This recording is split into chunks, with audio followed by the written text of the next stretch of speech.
watched my Facebook today, Kevin. I posted a letter from the House physician that Kayleigh McEnany, is that how you say her, her name? Yeah.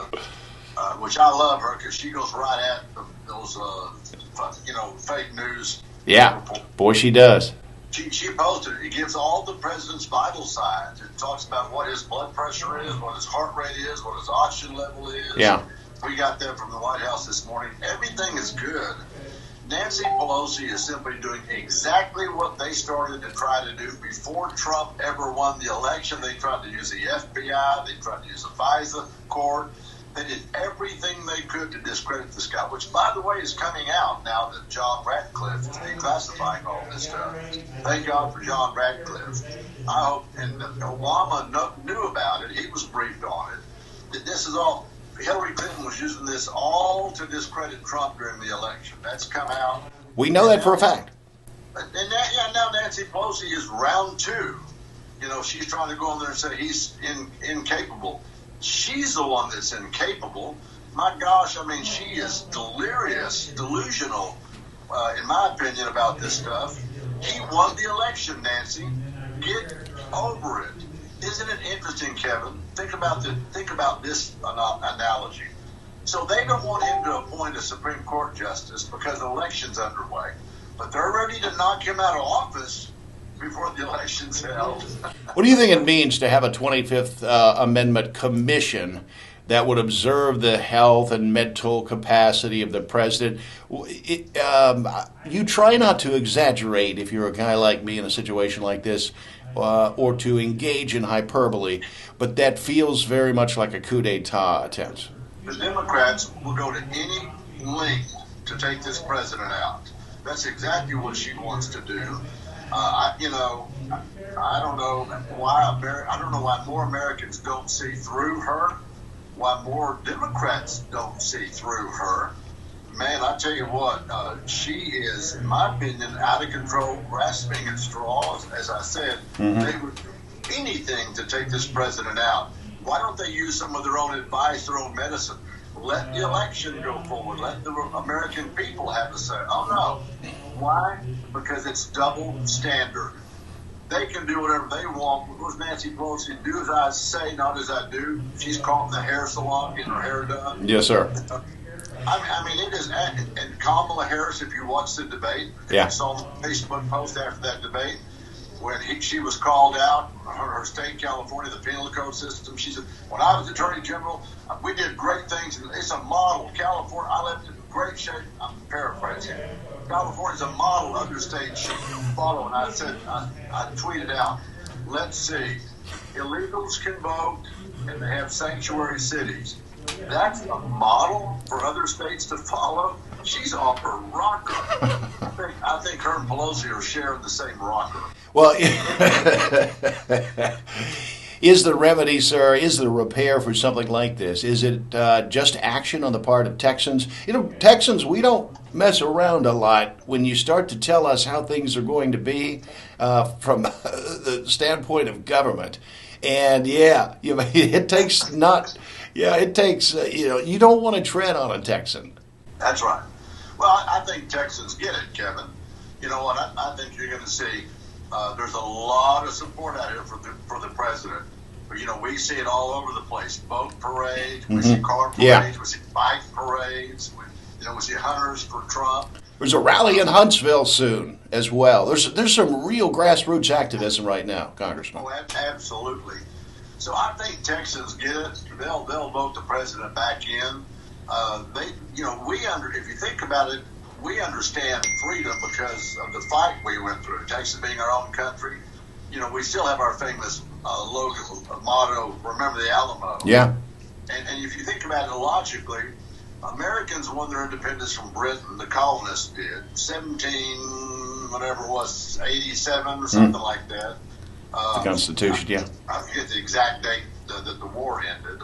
But anyway, Texans fought for independence a scant 50 years later, 1836. So we didn't put up with no guff from the Mexican War. They gave us guff, and we were right at it.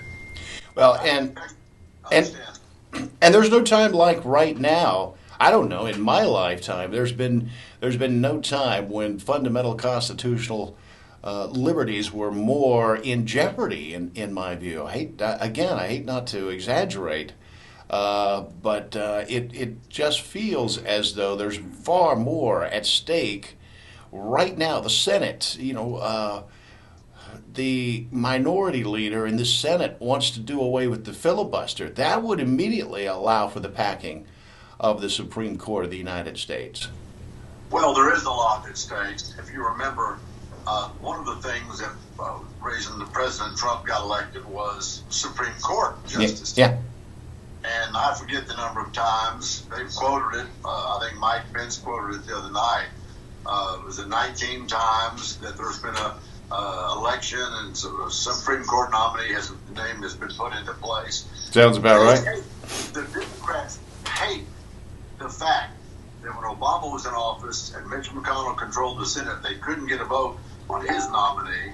But I remember Obama when he was in office and Paul Ryan was the Speaker and Kevin McCarthy was the leader. They were over in the White House and he lectured them. Mm-hmm. They talked about something, getting their way, doing something. He said, "No, I won the election." Re-election. Remember, elections have consequences. Yep. He lectured them. Yes, he did. Somebody need to tell Chuck Schumer and Nancy Pelosi, "Hey, you got a Republican Senate.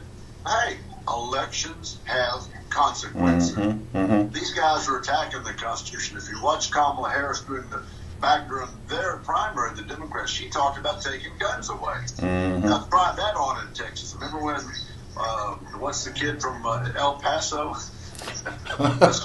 the skateboarder, punk rocker, what was his name? And he talked about coming after your AR-15s. I'm like, these guys would shred the Constitution in a heartbeat if it could keep them in power. Yeah, Beto is one of the best Irishmen I know. Absolutely. Well, and let me take you back quickly as we wrap up here. The remedy, we pray for our nation, certainly, but activism seems to be the only fix. And you, historically, even back to your days in the Texas House, have always called for Texans to step up and be heard, get your voice out. Don't be the silent majority anymore. So that's exactly right, and that's what it takes. In Texas, we're not bashful. We're not shy, and people have got to get out there and make that known because there's a lot at stake. A lot at stake here, and I think people are paying attention. Let me make a prediction, Kevin. Yeah. What was it Yogi Berra said? The trouble with predictions is you're dealing with the future. Yeah. But this president is persevering. They have attacked him every single way they can, and yet he perseveres. Disgraceful. He built the strongest economy in recent history, last 70 or 80 years. Remember, the Obama economy, it was the slowest recovery in 70 years.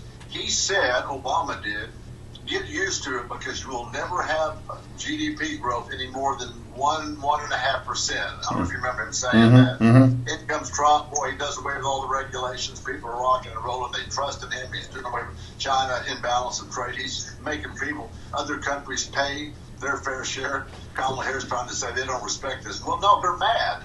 Yeah. Because the president said, look, it's time that you quit piggybacking on Americans' pocketbooks. Mm-hmm. You pay your own fair share.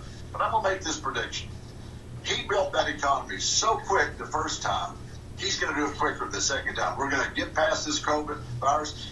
Nancy Pelosi, Chuck Schumer need to get a bill out to help Americans. Forget trying to social engineer states. They want to change the election laws in Texas.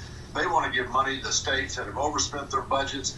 They want to bail out unions, bail out pensions. They want to bail out all these Democrat-controlled cities and states. And we're saying, quit that. Let's get money to hurting people because of the virus and quit trying to reward your henchmen. I hear you 100%. Boy, I hear you. We can get some money to Americans, get past this virus, and get on with our economy. Thank goodness you're there working for us, Randy, Congressman Weber. We appreciate you for what you... And we would love to see you, by the way, in Huntsville on Halloween at the Take America Back Texas group. They have put together on the 31st at the Sam Houston statue, a rally that is going to be so much fun, and these people are very active in the defense of their nation, and we would love to see you there, by the way. Well, shoot me those details. I'll We leave will. with one good anecdotal note. When I was in the Texas House, before I got demoted to Congress, I was up in Austin, and there was a seminar held at First Baptist Church in Austin. Uh-huh. And Sam Houston was a deacon there back in the day. Wow. 1830s, something, 40, whatever. Wow. Anyway, we were in that church for that seminar, and there on one of the pews was a plaque that said, Sam Houston slept here. Slept here. He actually slept. Don't tell me you slept through that service. Please don't tell me that. Always great to see you, my friend. Take care of yourself. We have to talk more. We'll see you soon. Nice to see you. Thanks a lot, Kevin.